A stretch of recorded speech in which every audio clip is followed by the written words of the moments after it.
In the name of one God, Creator, Redeemer, and Sustainer. Amen.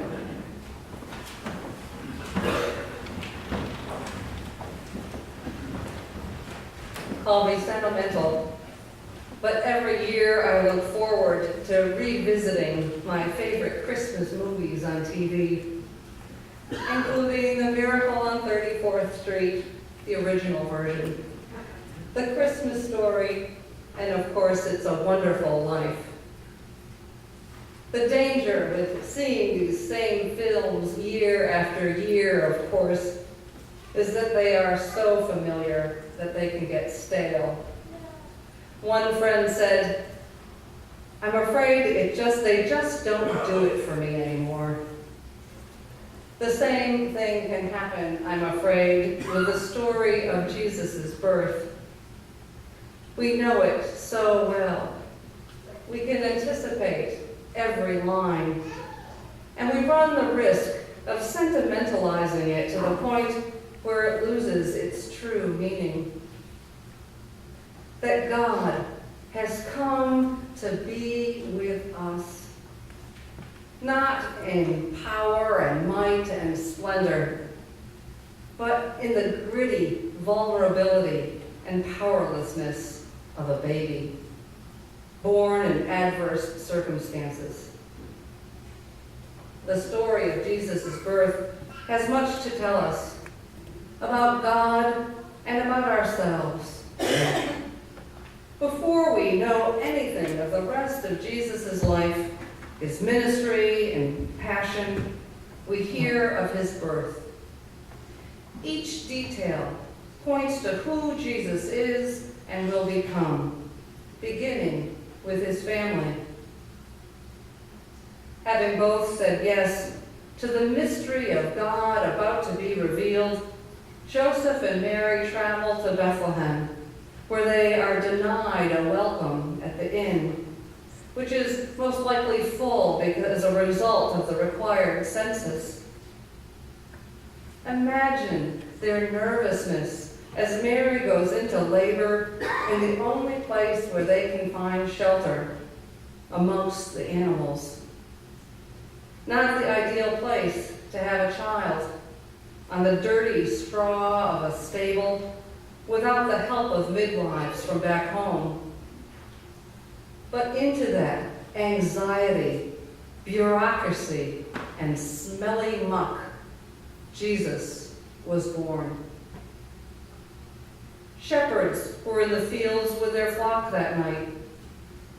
These were poor, migrant people who traveled from place to place in search of grazing for their flocks. Shepherds were the quintessential outsiders, living as they did out in the rough. They were despised by those living in the towns. Yet it was to these that angels appeared, calming their fears, announcing joy for all people, and inviting them to go and see the newly born Savior. Finding the Holy Family, seeing the child of promise, gave the shepherds the dignity and courage to tell their story. For those on the margins, Jesus was born. The story of Jesus cannot be separated from the rest of his life and teaching. At the time that Luke wrote this account, it would have been considered a scandalous beginning to any biography. An unwed mother could have been stoned to death, and migrant people were not valued or respected.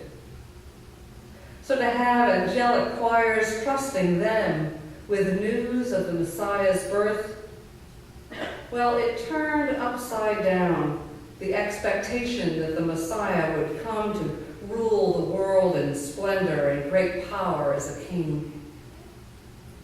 Instead, Jesus taught that the poor are to be lifted up, that those on the margins are to be respected and cared for, and that instead of retribution, his disciples should should offer forgiveness and mercy. Jesus taught that the greatest commandment of all is to love the Lord your God with all your heart and your soul and your mind and your strength, and to love your neighbor as yourself. All of your neighbors.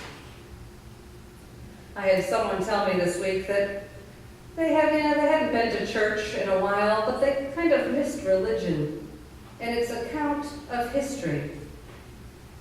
But the story of our faith is relevant to the present and to how we are to live today. Into all of the circumstances we face today, no matter how dark they might seem, no matter how much of a mess things might seem, into the midst of injustice and suffering, for us in 2017, Christ is born. Jesus enters in and turns upside down the status quo, reminding us of God's vision for humanity and all creation, and inviting us to participate in God's work of reconciling all people as agents of God's love in the world. And not just for society, but for us personally. We are given Jesus, our Emmanuel, the name which means God with us. We don't have to hold off until all is ideal to invite Christ into our lives. We don't need to hide our imperfections, our bad habits, or the less than pleasant parts of our personalities. We can turn to God and make room in our hearts for the truth that we are loved unconditionally by God just as we are. Into all the chaos, messiness, and busyness of our lives, Christ is born. In closing, I have a poem to share. It's called First Coming by Madeline L'Engle. He did not wait till the world was ready, till men and nations were at peace. He came when the heavens were unsteady and prisoners cried for release. He did not wait for the perfect time. He came when the need was deep and great. He dined with sinners in all their grind, turned water into wine. He did not wait till hearts were pure. In joy he came to a tarnished world of sin and doubt, to a world like ours of anguished shame. He came, and his light would not go out. He came to a world which did not mesh, to heal its tangles, shield its scorn. In the mystery of the Word made flesh, the maker of the stars was born.